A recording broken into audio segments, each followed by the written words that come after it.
Well, hello again, and welcome to Cincy Lifestyle on this Monday morning. Hope you had a great weekend. Beautiful day out there today. Real hint of spring in the air, eh, Mona? That's right, Clyde. I'm going to get out for a walk today. Wasn't able to do that much on the weekend, but I'm going to be out there in the sun a little bit today. Going to be a beautiful day for it. It really is. Nice temperatures. Absolutely. That's right. You know what? Because you might want to go for a walk because you have cabin fever. That's right. You know what? Last week, Jimmy Fallon started this hashtag on his show, and the hashtag was, um, you know you have cabin fever when. And so I came up with a few items of when I knew I had cabin fever. And Clyde, I'm going to let you share yours as well. But my first tip off was when I named my electric throw Denzel. That was when I knew I had cabin fever. Although I was Oh, able to cuddle up, oh, cuddle up in the warmth of ooh. Denzel. Mona, I don't know. How about you? That kind of paints a picture right there that I'm not sure we can talk about at 10 o'clock in the morning, but you and Denzel, wow. Mine is a little more safe for work. I knew I had Yes. cabin fever when I found Okay. myself aimlessly wandering the aisles of Lowe's and being enormously entertained by everything and everybody I saw. That's when I knew you've been stuck inside too long. Didn't have a Denzel moment, though, or That's right. That's a anything good one. approaching that. No, didn't have a Denzel moment. Nope. Woohoo! Electric blanket. Can't wait to get to it. You know, I also knew that I had cabin fever when I did a Zoom meeting with myself. That's when I knew I had cabin fever. I called in a Zoom meeting and it was just me there. And I talked. It lasted 10 minutes. Did, Okay, wait. I did you got learn anything new? I got I got Yes, I need to go to get to a hairdresser. That's what I need to learn. Okay. I I just have one more. I knew I had cabin fever when I put on my swimsuit to binge Baywatch. That was it for me. Yeah, that's a sign. It's time. It's time to go for a walk at that point. Are you looking for something to fill all that extra time on your hands? Well, a social media app is helping give you ideas on cooking, home decorating, even activities for the kids. And I want to welcome Larkin Brown, a researcher and stylist from Pinterest. Thanks so much for talking to us. So talk about some trending activities you see for parents and kids to do right now. Pinterest has been seeing an all-time high in activity with more saves and searches for pins on our platform than any other weekend ever. And a lot of people are searching for activities they can do with their kids, whether that's kid-friendly recipe ideas that you make with maybe limited ingredients that you have in the home. But a new trend that we're seeing is around indoor gardening, which is up 240%. And what's great about this activity is you can draw it out into multiple phases, right? There's the planting, and you can get creative with the containers that you're using. If you don't have a little planter at home, you can use a mug that maybe you aren't using very often, or if you have been lighting candles, a leftover candle holder, you can paint and decorate the outside. And from there, the kids get to watch the plant grow. They can measure it over time and also have the responsibility of watering it, which should hopefully be easier for us now that we're all at home more often. What do you suggest for parents who have older kids in the house? If your child's a little older, you can invite them to help out with regrowing vegetables. So if you have food scraps, if you have, say, carrots or lettuce, you can sprout them by setting them just in water. But this is better for older kids because you need to trim them a little bit. There's going to be a little bit more of using knives and sharp things. All right, there are a lot of ideas on Pinterest that involve recycled materials. So what kind of crafts can you do with those?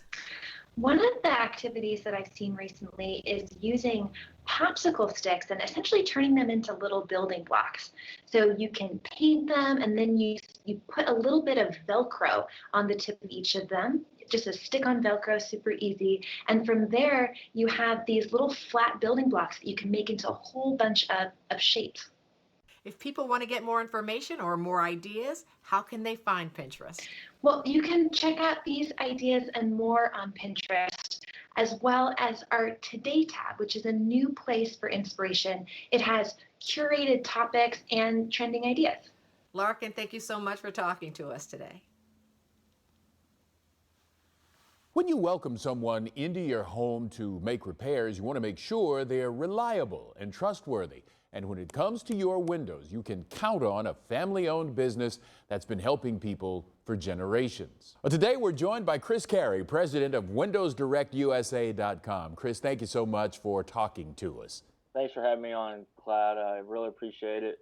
I got to start again with saying hi to my beautiful wife, Amelia, and we have a 5-month-old at home, Nolan. So I just want to say hello. Don't blame you for doing that. That's really important. Are you finding that people who are stuck in their homes still want to get things done?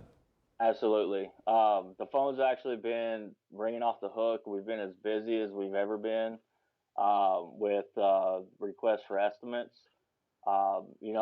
People are home looking at their product, looking at their renovations. So now is very, very busy. So tell me a little bit about how you've adapted. Yeah, so all of our project managers and our installation teams are practicing the CDC guidelines. So we're staying 6 feet apart from everyone when possible, taking all the precautions to make sure everyone's safe. Well, here's a question a lot of folks have. Are there deals to be had? Yeah, so we were actually very, very quick to adapt to virtual in-home appointments. So you can get a quote on your project without anyone ever coming out to your home. So we can do it all online through video chat, just like we're doing now. And we worked out an amazing offer and deal from our manufacturing partners and our financing partners. You can actually get windows, doors, or a new bath for no money down, no interest, and no payments for 1 year. Plus, you'll actually get up to $1,000 stimulus check right back into your pocket. So where can people go for a virtual visit or to get an in-home quote? As you can see over my shoulder, our website is WindowsDirectUSA.com. Or you can give us a call, 513-418-1560. All right, Chris, thank you so much for talking to us today. Well, there's a new trend sweeping the nation when it comes to drinks. No, it's not that pumpkin spice stuff. It's matcha green tea. But what is matcha and how do you use it? Well, for those answers, we brought in the experts, and I want to welcome my guests today, Kathleen Kern and Martin Bramhall from Churchill's Fine Teas. Thank you so much for being here. All right, you've been with us before, so you are our tea experts. But today we're talking about matcha. Right. And what is it and how do you use it? Well, matcha is a fairly new category in America for tea. But what it is a special grown leaf. Most people are used to the leaf tea. Right. And that's how you brew it, and you get the essential oils off of the leaf, and that's what gives you the flavor and the benefits. With matcha, the traditional is the Gyokura leaf, and that is a Japanese green tea. And that is ground to a powder, and you get to have all the antioxidants because you're consuming the whole leaf. The whole leaf. So it's very powerful, and you get a powerful metabolic boost too. Oh my goodness. So it, because it's so popular now, we've actually enhanced the category. That's good. So you now have spices added to the tea, and that gives you additional benefits. Also jasmine, peppermint. My favorite, peppermint. Okay, good. good. I'd like to make that one.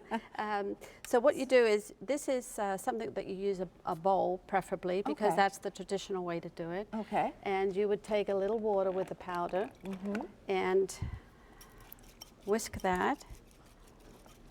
You take usually So a little it's bit the longer. powder is just going to dissolve It's just into going the hot to dissolve. water. Okay. And if you were doing a shot of this, then you would just drink it from the bowl. Okay. But we're also going to make a latte here.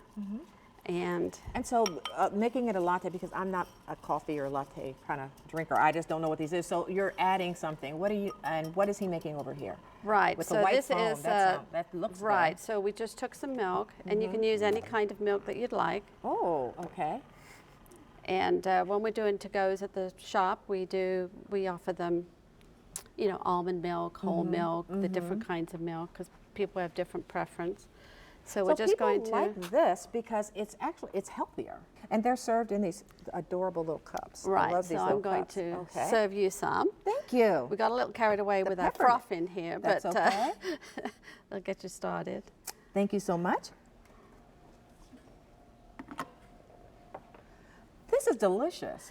It's like having whipped cream almost in your tea. Right, and some want that version, and some would want the just having the tea with the water. Okay. And we call that a shot because you're not adding anything else. That's right. It's You're just a shot of tea. It's the shot of tea. I it's love the it.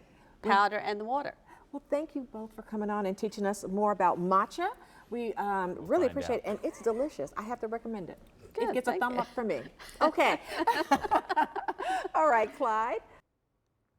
All right, Mona, thanks a lot. Hey, a local mom on the go has answered the question, what are we going to read tonight?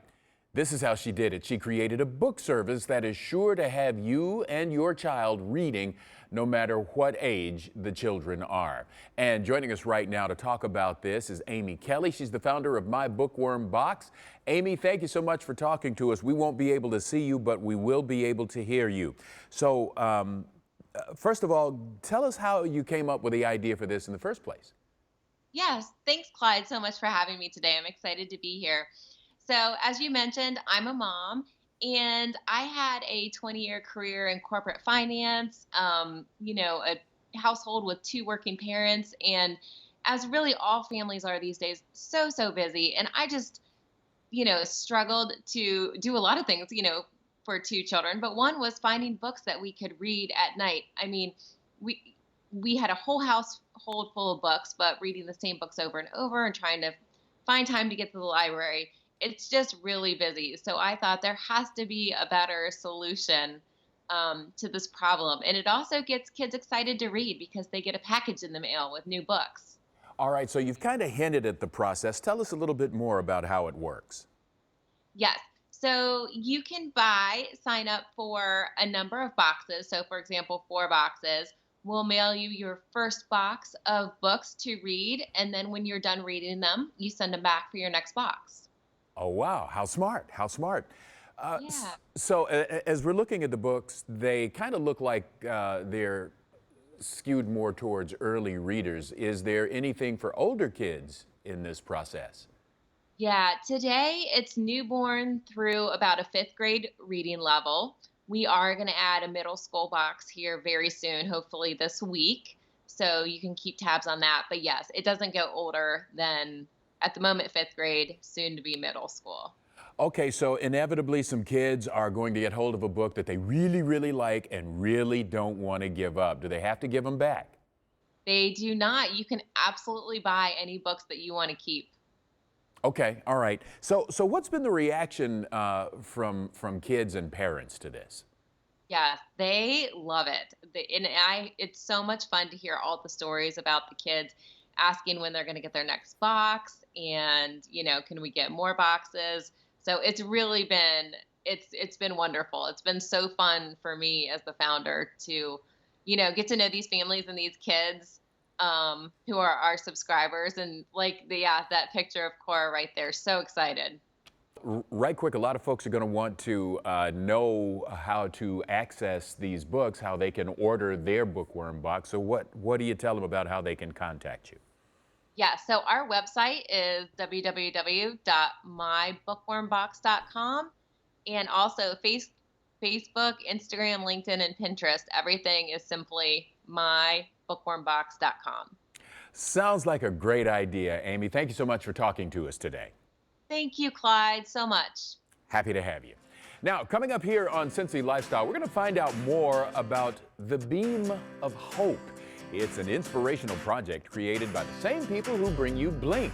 We'll talk to one of the folks behind it on why it was created in the first place. Plus, have you ever wondered how many people are in the hospital with coronavirus? Turns out a tech company has come up with a new way to keep track of all things COVID-19. I'm going to tell you all about that and more coming your way right after the break. Stick around.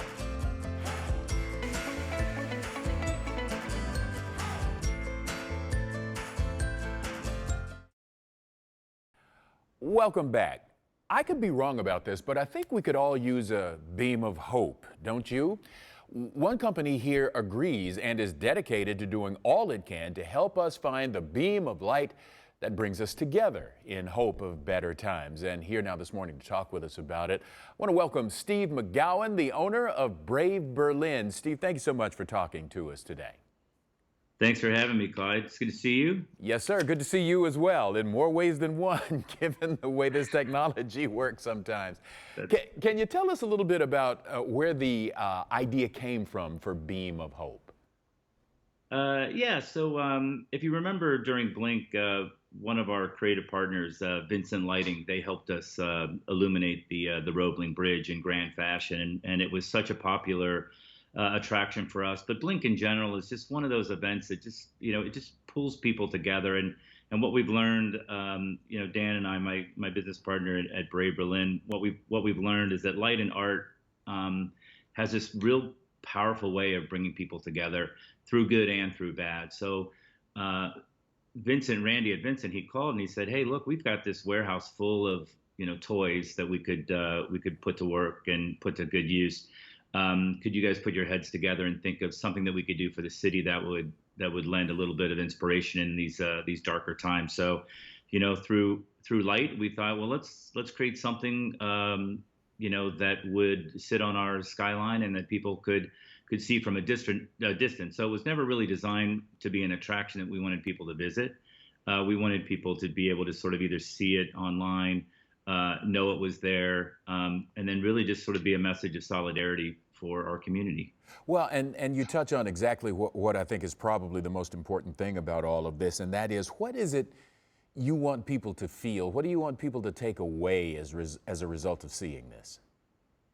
I think it's a reminder. We want, and it's more of a message that there are brighter days ahead. And so when you look to the skies, and it really is quite beautiful at night, and especially like on even a gloomy night when there are a lot of particles in the air, you can really see this beautiful blue beam kind of shooting into the heavens, and we just want people to see it and realize, that it's that there's light at the end of the tunnel. It's a little bit of we call it a beacon of solidarity, but this beacon of hope is something that we think, will illuminate our city in a way, but also give people that reminder that, we're all in this together, as they're saying. But, when Cincinnati's light shines bright, it's the brightest light, for all the world to see. So again, it's just an art installation for people to kind of find their way into, find some sense of comfort,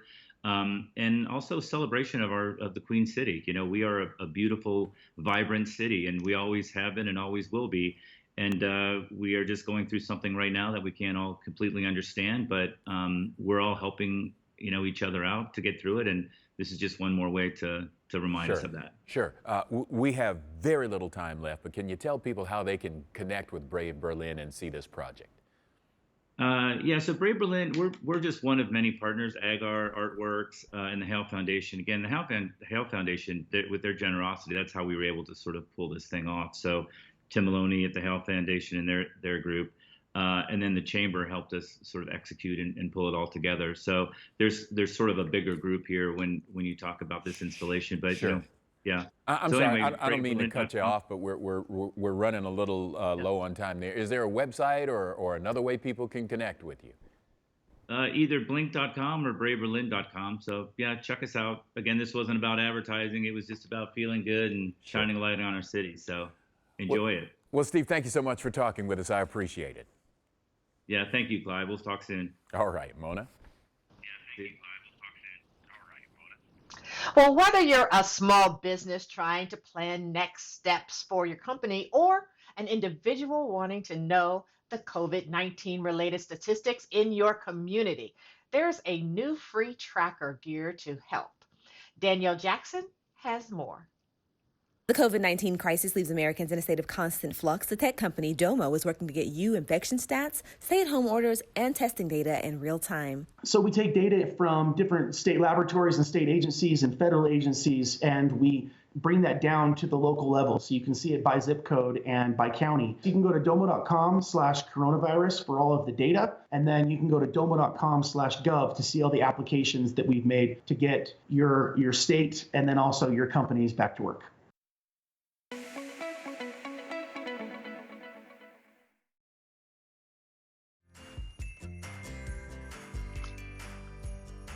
Ah, yes, beautiful sunlight bathing the city in its warm glow. CPK, that's how you do weather. Gonna be up in the 60s today. Now, coming up tomorrow here on Cincy Lifestyle, we get an art lesson from a local teacher. We'll be hanging with Mr. Chad, see what we did there, as he leads us in a fun activity that the whole family can participate in. Mona?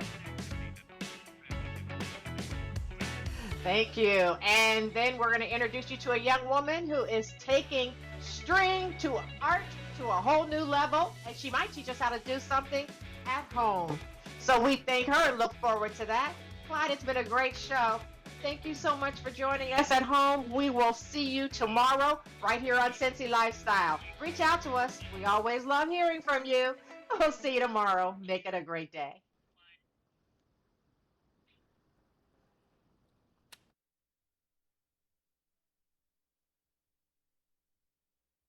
Hey, thank you so much for watching our video. Now, if you liked what you saw, hit the subscribe button. You can also check out full episodes of the show you've never seen before or watch your favorites again and again. And as always, be sure to make it a great day.